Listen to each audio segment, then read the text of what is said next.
Hello friends, welcome on your YouTube channel Raj study point. आज हम history class 12 chapter 11 विद्रोही और राज, इस चैप्टर के कुछ पार्ट हम अपने यूट्यूब चैनल राज स्टडी पॉइंट पर अपलोड कर चुके हैं। आज हमारा टॉपिक है प्रतिशोध और सबक। इस टॉपिक में हम पढ़ेंगे जैसे जैसे ब्रिटेन में गुस्से और सख्ते का माहौल बनता गया, बदले की मांग बुलंद होती गई। इसका मतलब यह है कि जो भारत में विद्रोह हुआ उसका सबक सिखाने के लिए ब्रिटेन में मांग बढ़ती गई। विद्रोह के बारे में प्रकाशित चित्रों एवं खबरों ने ऐसा माहौल रच दिया जिसमें हिंसक दमन और प्रतिशोध को लाजमी और वाजिब माना जाने लगा। माहौल ऐसा था मानो न्याय के मूल्यों की रक्षा के लिए ब्रिटिश प्रतिष्ठा और सत्ता को दी जा रही चुनौती को निर्ममता से कुचलना जरूरी था। विद्रोह से आतंकित अंग्रेजों को लगता था कि उन्हें अपनी अपराज्यता का प्रदर्शन करना ही चाहिए। ऐसी ही एक तस्वीर में हमें न्याय की एक रूपकात्मक स्त्री छवि दिखाई देती है। इस चित्र में क्या है कि जिसके एक हाथ में तलवार और दूसरे हाथ में ढाल है, उसकी मुद्रा आक्रामक है, उसके चेहरे पर भयानक गुस्सा और बदला लेने की तड़प दिखाई देती है। वह सिपाहियों को अपने पैरों तले कुचल रही है, जबकि भारतीय औरतों और बच्चों की भीड़ भैंस से कांप रही है।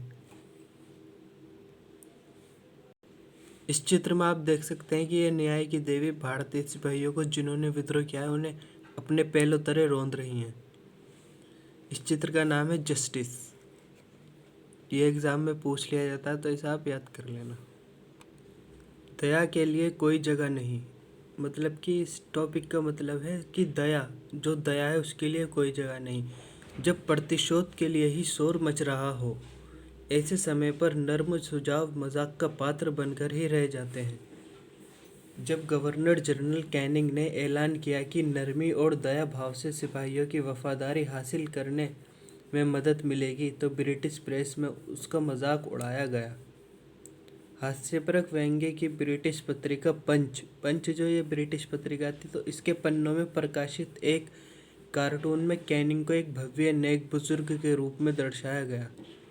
मतलब कि कैनिंग ने जब कहा कि सिपाहियों की वफादारी हासिल की जा सकती है अगर वे नरमी और दया से करें, तो ब्रिटिश पत्रिका पंच ने उनकी इस टिप्पणी का मजाक उड़ाया और उन्हें अपने एक चित्र में एक भव्य नेक बुजुर्ग के रूप में दिखाया। यह वो चित्र है जिसमें कैनिंग को एक भव्य नेक बुजुर्ग के रूप में दिखाया गया है। नेक्स्ट हम इसमें पढ़ेंगे राष्ट्रवादी दृश्य कल्पना। 20वीं सदी में राष्ट्रवादी आंदोलन को 1857 के घटनाक्रम से प्रेरणा मिल रही थी। इस विद्रोह के इर्द गिर्द राष्ट्रवादी कल्पना का एक विस्तृत दृश्य जगत बुन दिया गया था।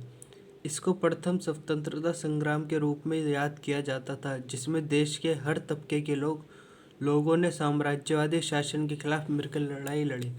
मतलब कि 1857 में जो विद्रोह हुआ था वह एक ऐसा विद्रोह था, ऐसी क्रांति थी जिसमें देश का हर तबका शामिल हुआ। इतिहास लेखन की तरह कला और साहित्य ने भी 1857 की स्मृति को जीवित रखने में योगदान दिया। विद्रोह के नेताओं को ऐसे नायकों के रूप में पेश किया जाता था जो देश को रणस्थल की तरफ ले जा रहे हैं। उन्हें लोगों को दमनकारी साम्राज्यवादी शासन के खिलाफ उत्तेजित करते चित्रित किया जाता था। एक हाथ में घोड़े की रास और दूसरे हाथ में तलवार थामे अपनी मातृभूमि की मुक्ति के लिए लड़ाई लड़ने वाली रानी के शौर्यगान का गौरवगान करते हुए कविताएं लिखी गईं। रानी झांसी को एक ऐसी मर्दाना शख्सियत के रूप में चित्रित किया जाता था जो दुश्मनों का पीछा करते हुए ब्रिटिश सिपाहियों को मौत की नींद सुलाते हुए आगे बढ़ रही थी। इस प्रकार झांसी की रानी की छवि एक मर्दाना के रूप में बन चुकी थी। देश के विभिन्न भागों में बच्चे सुभद्रा कुमारी चौहान की इन पंक्तियों को पढ़ते हुए बड़े हो रहे थे। खूब लड़ी मर्दानी वो तो झांसी वाली रानी थी। ये जो कविता है सुभद्रा कुमारी चौहान ने लिखी थी। लोक छवियों में रानी लक्ष्मीबाई को प्राय फौजी पोशाक में घोड़े पर सवार और एक हाथ में तलवार लिए दिखाया जाता था।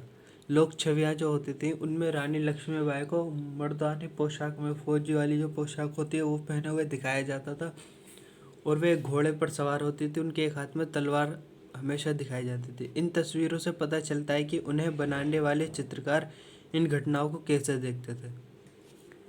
इस टॉपिक में हम इतना ही पढ़ेंगे। ये चैप्टर हमारा फिनिश हुआ। वीडियो अच्छी लगी हो तो वीडियो को लाइक करें, हमारे यूट्यूब चैनल राज स्टडी पॉइंट को सब्सक्राइब करें और वीडियो को अपने फ्रेंड्स के साथ शेयर करें। मिलते हैं नेक्स्ट वीडियो में। Thank you.